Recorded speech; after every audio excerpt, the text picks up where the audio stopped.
tal? Espero estés bien. Hoy quiero compartir contigo este espacio al que le vamos a llamar Verdades Cristianas. Nuestro propósito en este espacio es que podamos analizar, investigar e invitarte a que juntos podamos hacer una auditoría de lo que aprendimos como verdades dentro del cristianismo.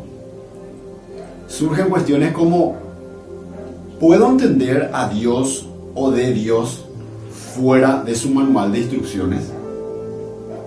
Para responder a esta pregunta debemos tener en cuenta que cuando nos referimos a Dios, a su naturaleza, a sus atributos, a su voluntad, no podemos desconectarlo de su manual de instrucción, ya que en su manual de instrucción Él establece cómo iría funcionando todo a la perfección, el universo, nosotros que somos su obra maestra, y en su manual Él establece que para jugar en este campo debemos respetar las reglas de juego que Él estableció. De lo contrario, las cosas no saldrían bien y habría consecuencias no deseables. De ahí aprendemos que nuestro bienestar y buen relacionamiento con este ser superior depende que estemos alineados a su manual de instrucción. Y tendríamos, por supuesto, la garantía de vivir una vida en perfecta sintonía con Él.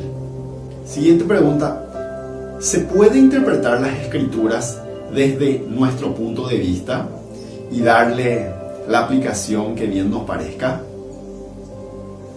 Cuando hablamos de las Escrituras hebreas, debemos tener en cuenta que cada libro del Tanakh, del Antiguo Testamento, fue escrito en diferentes etapas, en diferentes tiempos. Y cuando analizamos una historia o un pasaje, un fragmento de las Escrituras o un libro de las Escrituras, debemos hacerlo en su contexto lingüístico, histórico, cultural, político, religioso, porque solo de esa forma estaríamos más cerca de su verdadero significado. Si lo que buscamos es la verdad. Y si la verdad es lo que buscamos, yo creo que es bueno que respondamos algunas preguntas. Preguntas sencillas como, por ejemplo, ¿por qué creo lo que creo? En cuanto a Dios, a la Biblia se refiere. ¿Cómo llegó a mí esto que hoy forma parte ya de mi estilo de vida en cuanto a mi fe? Porque si bien es cierto, no podemos olvidar que en algún momento alguien tuvo que cargarnos esa información y fuimos como niños donde nos enseñaron y donde no tuvimos tanta posibilidad, vamos a decirlo, de preguntar y decir por qué es así. Estoy dispuesto a hacer una auditoría, un análisis serio, una revisión de lo que creo es hoy mi doctrina. Y si digo, no necesito, porque yo tengo la verdad, ¿por qué tenemos que temer hacer una auditoría si tenemos la verdad? Hoy las grandes empresas hacen auditoría para saber su estado real. ¿Cuánto más nosotros que tenemos el tesoro del universo, que es la palabra de Dios, tendríamos que hacer una auditoría de lo que creemos para ver si no le estamos ofendiendo en algunas cosas a Dios o no estamos faltando a este manual de instrucción? ¿Con quién realmente es mi compromiso? ¿Con Dios? ¿Con su palabra? ¿Acaso Dios me llamó a tener una fe ciega? Claro que no. ¿Soy responsable delante de Dios por lo que enseño y por lo que sé? ¿Por lo que me enseñaron? Porque el apóstol Santiago dice que vamos a recibir mayor condenación aquellos que enseñamos y enseñamos mal. No se hagan maestros muchos de ustedes porque van a recibir mayor condenación. ¿Qué estaba ocurriendo en el primer siglo cuando Santiago escribe este pasaje? ¿Será que cualquiera se puede enseñar las Escrituras? ¿Cualquiera puede enseñar la palabra de Dios? ¿Será que cualquiera puede ser maestro? Pueden existir dos sectores dentro del cristianismo, dos y mucho más, dos sectores opuestos con la misma autoridad, aparentemente. Uno que va a la izquierda dice, mi aval y mi autoridad es la palabra de Dios, y el que va a la derecha dice, mi aval, mi autoridad es la palabra de Dios, y va contrario a este. Y las escrituras no se pueden contradecir. ¿Qué hacemos en esos casos? ¿Será que tenemos que ser nada más partidario de uno o del otro porque me gusta cómo enseña esta persona o este pastor o este maestro? ¿O es ahí donde tenemos que ser responsables y analizar las escrituras en su contexto de tal o cual tema? ¿Por qué se dice eso depende del cristal con el que estés viendo? Lo último que queremos pensar es que nos dieron un anteojo y que estamos mirando a través de un cristal que nos pasaron. Personas o maestros o líderes tal vez que nos enseñaron las escrituras no precisamente tienen malas intenciones cuando nos enseñan. Por supuesto, tienen la mejor intención cuando nos enseñan. Pero no podemos decir que las buenas intenciones son parámetro para decir que estamos en lo correcto, que estamos en la verdad.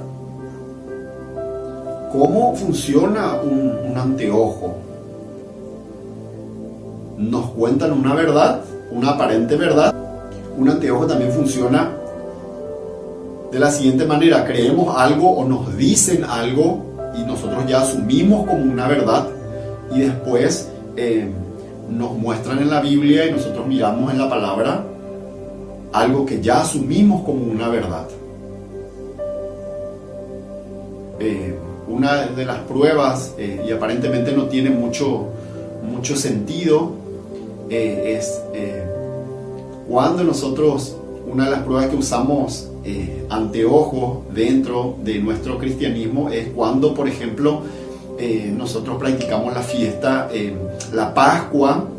Nosotros practicamos de viernes y creemos que de viernes de las 3 de la tarde hasta domingo hiciste 3 días y 3 noches, y eso es imposible. Jesús dijo que la mayor prueba, que una de las pruebas que él era el Mesías, cuando le preguntaban, le dijo, se le va a dar la prueba de Jonás, que el Mesías, que él estaría 3 días y 3 noches debajo de la tierra. Y nosotros, cuando recordamos la Pascua, no se cumplen estos 3 días y 3 noches. Y ahí es donde empezamos a usar el anteojo y empezamos a minimizar. Y no importa eso, no importa. Y no nos preguntamos por qué existe una Pascua hebrea según la Escritura, y por qué existe una Pascua que nosotros practicamos que viene del paganismo. Y por qué no nos atrevemos a investigar y decir, ¿por qué hago esto? ¿Por qué hacemos esto? ¿Nos hace falta una auditoría? Sí. ¿Es algo peligroso el aplicar las escrituras a mi manera? Claro que sí. Si bien hoy podemos ver, esto prácticamente es el factor común en las iglesias cristianas. Escuchamos grandes enseñanzas, grandes predicadores hablando de un pasaje bíblico o hablando de una historia y le dan una aplicación. La aplicación que bien les parezca, o miran la historia de Noé y dicen, y Noé se levantó y hizo esto y aquello, por eso vos tenés que levantarte a hacer esto, por eso tenés que levantarte a predicar, y le robamos la oportunidad a la gente que nos está escuchando de enterarse de la verdad detrás de esa historia. No estoy diciendo, por supuesto, que no le demos una aplicación. Claro que tenemos que darle una aplicación, pero posiblemente si analizamos el contexto de ese pasaje, del por qué se escribió ese libro o ese fragmento, ese versículo, vamos a entender por qué se escribió y vamos a enseñarle eso que aprendimos. Y no le vamos a inventar nomás o darle una aplicación entre paréntesis espiritual. Y no me estoy refiriendo a nadie en específico. Yo también pertenezco a una iglesia cristiana, pertenezco a la iglesia con mayor número en mi país, a la más grande en infraestructura,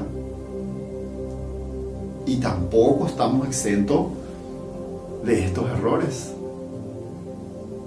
el aplicar las escrituras a mi manera es una línea delgadísima, finísima, que pasa desapercibida, no nos dimos cuenta, ya se nos hizo cómodo hacer eso. Y sin duda esto trajo como consecuencia graves errores dentro de nuestra doctrina. ¿Por qué? Porque intentamos entender una cultura hebrea con una mentalidad latina, con una mentalidad greco-romana, porque con una gran influencia de Grecia y de Roma queremos entender una cultura hebrea y decimos, no, esto es así porque es así y porque yo veo así. Y eso es lo que tenemos que sacar. Podemos irnos del pasaje más sencillo de la Escritura, como por ejemplo, yo soy el camino, la verdad y la vida. ¿Por qué Jesús dijo, yo soy el camino, la verdad y la vida? ¿Será que solamente quiso enunciar una frase y marcar un antes y un después de que Él era el camino, la verdad y la vida? ¿O será que estaba haciendo también referencia a elementos importantes dentro de la cultura hebrea, como por ejemplo el tabernáculo? Esa puerta blanca que te llevaba al tabernáculo, al atrio,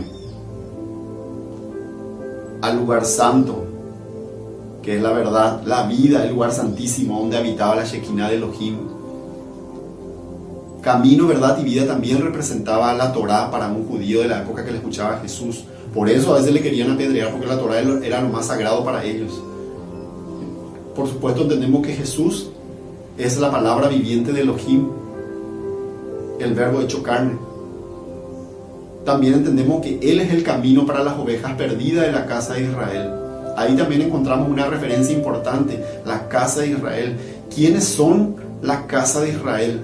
Dentro del contexto bíblico.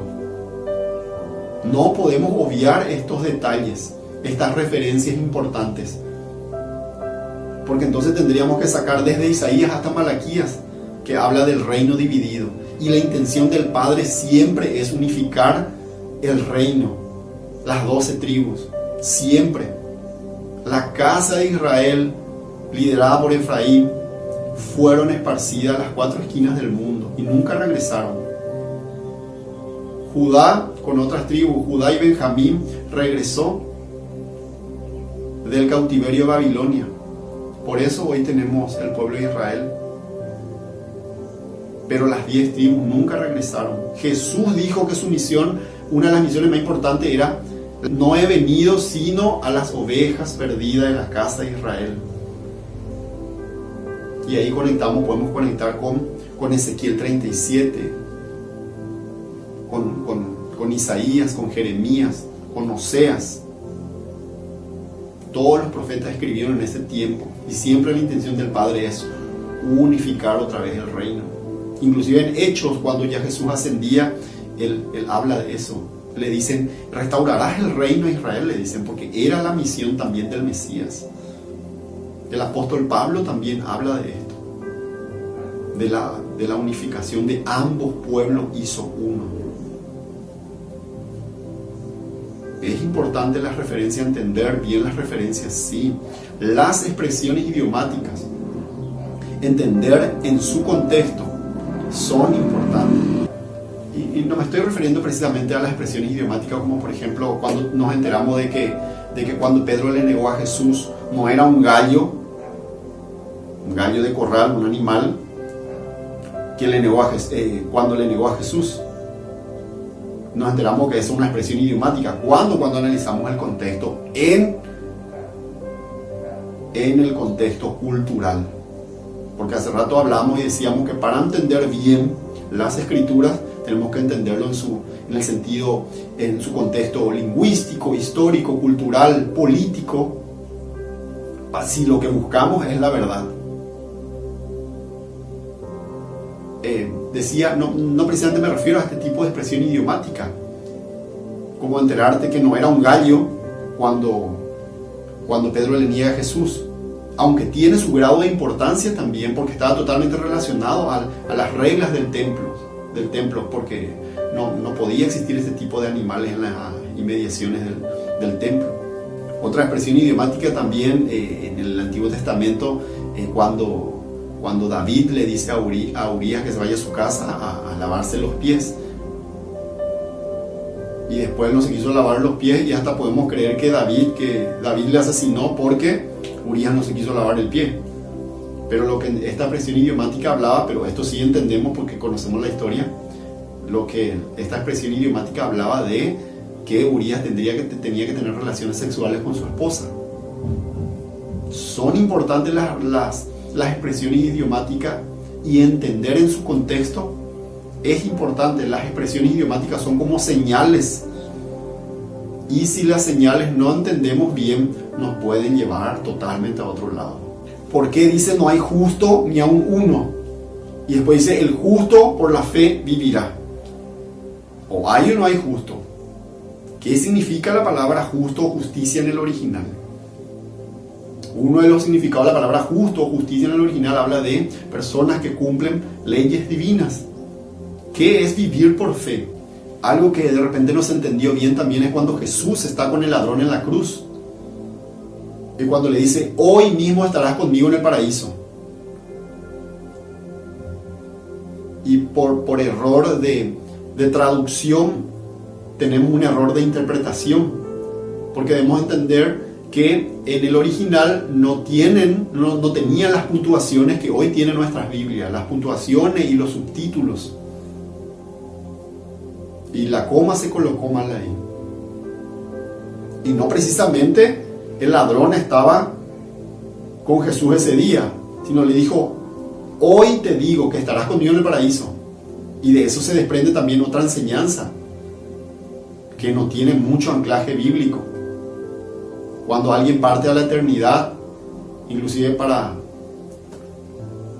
darle tranquilidad también a algunas personas, le decimos, no, él ya está con el Señor, o esta persona ya está con el Señor.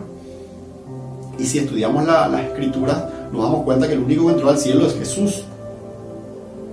Y después, cuando Yeshua venga en su segunda venida, ocurre la primera resurrección. Ahí recién. Y después ocurre la segunda resurrección después del milenio. O sea, si tenemos en cuenta esto, no vamos a decir eso. Otro pasaje muy importante también es cuando Jesús dice que Él vino a predicar el año agradable del Señor en Lucas 4:18. Él está haciendo referencia al año Yobel, al año del jubileo. Para aquellos que quieren estudiar a profunda en qué tiempo precisamente Jesús estaba, Él estaba dando un dato muy importante. O por qué el apóstol Pablo dice, vosotros no estáis en tiniebla para que aquel día os sorprenda. Porque de repente sabemos de memoria que Jesús va a venir como ladrón en la noche, que esto y aquello. Pero ¿por qué dice que no estamos en tiniebla para que el día os sorprenda? Dice acerca de los tiempos y de las estaciones no es necesario que yo hable, porque entendía que ellos ya conocían.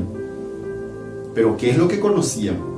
Hay algo que no podemos dejar de lado, que son las 7 fiestas. Jesús en su primera venida cumplió las 4 primeras y quedan 3.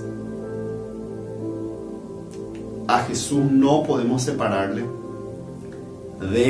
del calendario que fue establecido en las Escrituras por su Padre. Y necesitamos entender esto.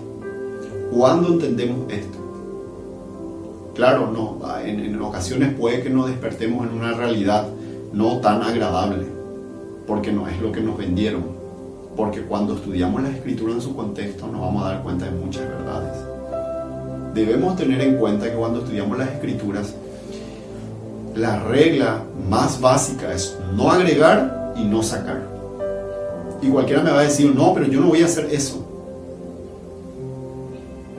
Cuando analizamos la Escritura desde nuestro punto de vista, con nuestro anteojo greco-romano, por supuesto que corremos el riesgo de agregar o de sacar.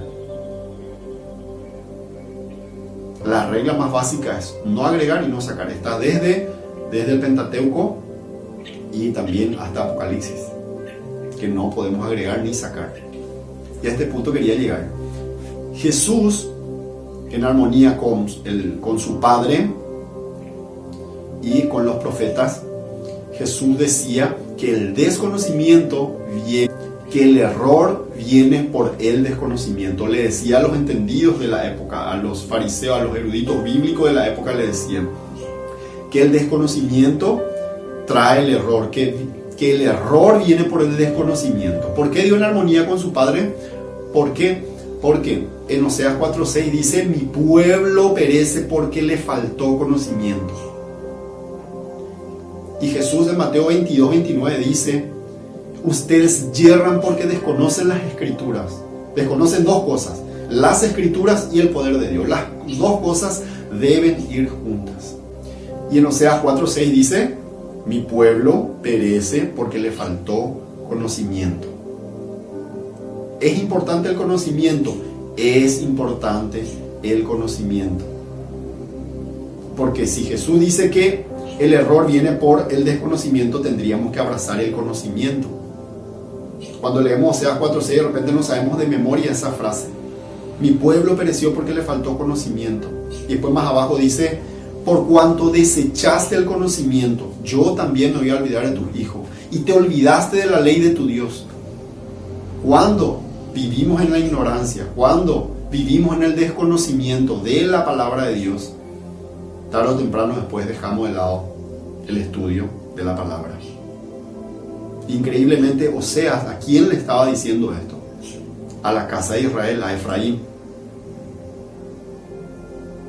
La casa de Israel fue esparcida en las 4 esquinas del mundo y está profetizado que en los últimos tiempos volverían. Increíble característica. Porque hoy escuchamos por todas partes: no, pero Jesús me ama y lo más importante es que yo tengo fe en Jesús, y escuchamos lindas frases, pero no nos atrevemos a hacer una auditoría de lo que creemos. Mi pueblo pereció porque le faltó conocimiento. Y qué característica importante, porque le dijo a la casa de Israel esparcida en las 4 esquinas del mundo. En Oseas 6:6 también habla de que Dios ama más el conocimiento de Dios que el sacrificio. En Jeremías 6:16 nos dice: paraos en los caminos, mirad, preguntad por las sendas antiguas. Y le compara las sendas antiguas con el buen camino, para que volvamos a ella. ¿Qué nos está diciendo Jeremías? Y está hablando en el contexto de los tiempos finales también. ¿Qué nos está diciendo? Que hagamos una auditoría. Paraos, preguntad, mirad, preguntad. ¿Por qué cosa? Por las sendas antiguas. ¿A qué se está refiriendo las sendas antiguas? Jesús también dice que la libertad viene a través del conocimiento. Y conoceréis la verdad, y la verdad os hará libre. ¿Cuándo nos hace libre esa verdad? Después de conocerlo. Y no conocemos simplemente cuando aplicamos los versículos de una forma superficial, porque si hay algo que estamos acostumbrados es a escuchar eso. ¿Cuál es el legado hoy que le estamos dejando al que nos está escuchando, a los maestros, a los líderes?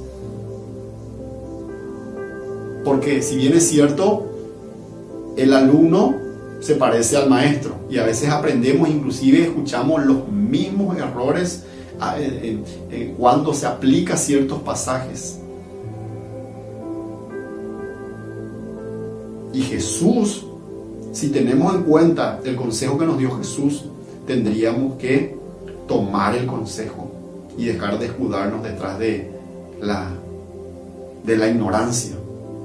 Porque la ignorancia es nada frente a lo que Jesús, al encargo que Jesús nos dejó, que es escudriñar las escrituras. Escudriñar. Si miramos bien cómo fue formándose todo esto, venimos de una escuela donde el aplicar las escrituras a mi manera es la regla. Y así recibí yo, y así recibió el que me enseñó, y el que le enseñó al que me enseñó, y nadie se animó a hacer una auditoría de lo que realmente creemos. Normalmente cuando estudiamos sobre la iglesia primitiva, cuando estudiamos en el instituto bíblico o en el seminario, normalmente nos enseñan desde los padres de la iglesia, cuando hablamos de la iglesia primitiva, y nos enseñan como grandes referentes. Y si analizamos la historia, qué ocurrió en el año 41 al 46, o el 68 al 73, cuando la expulsión de los judíos de Roma, y ahí Roma arbitrariamente empezó a meter a través de los padres de la iglesia su agenda. ¿Cuáles son las decisiones que se tomaron en el concilio de Nicea que hoy afecta a mi doctrina? Que hoy afecta a lo que yo creo de las Escrituras. Porque si amamos la verdad, tenemos que entender que Jesús, los apóstoles, los profetas tendrían que ser nuestro modelo de vida, y ellos no tenían adherencia pagana. Hoy necesitamos, como dice Jeremías 6:16, pararnos en los caminos, analizar, investigar, escudriñar qué es lo que creemos. ¿Mi doctrina tiene adherencia pagana? Y no podemos olvidar también que en la iglesia primitiva, cuando enseñaban, los que enseñaban eran los ancianos, los que tenían una educación desde pequeño en las Escrituras, que eran los hermanos judíos que enseñaban en la iglesia primitiva. ¿Y cuál era su doctrina de la iglesia primitiva? Y luego cuando Roma fue poniendo a los padres de la iglesia, ahí obviamente se infiltraron muchísimas cosas que no precisamente están en las Escrituras.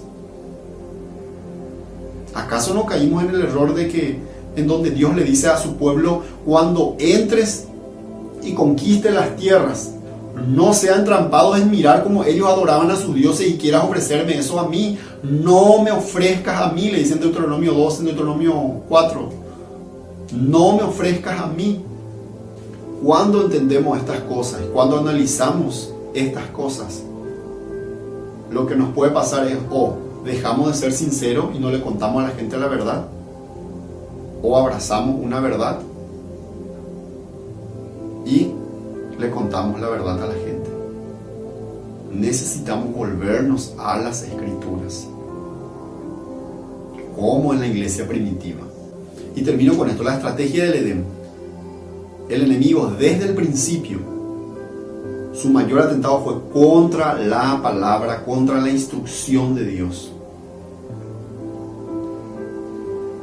Su estrategia es mezclar un poquitito de mentira con la verdad y así lograr desenfocarnos de la verdad absoluta, y así nosotros empezamos a tolerar y a desenfocarnos de la verdad absoluta. Necesitamos no tolerar aquellas mentiras pequeñas, sino enfocarnos en la verdad absoluta, que es la palabra de Dios. Y el desafío es que si realmente nosotros amamos la palabra de Dios, amamos a Dios, amamos a su palabra, demostremos con acción y compromiso en estudiar las Escrituras. Y si es posible, sin anteojos, estudiar desde el punto de vista hebreo, estudiar en su contexto, si lo que buscamos es la verdad. Porque yo creo que ese es el desafío más grande, el buscar la verdad. Y Jesús dijo que la verdad nos haría libre. Ni hablar como todo este conocimiento, como todo este desconocimiento afecta a otra área, por ejemplo al área de la escatología, que no es otra cosa que el estudio sobre los tiempos del fin, sobre las cosas que van a ir pasando, y puede que nos despertemos en una realidad no tan agradable. O podemos mirar un poquito quién fue John Derby y su aporte a la cultura, a la doctrina cristiana. De esto y otros temas podemos ir hablando en próximas oportunidades. Gracias.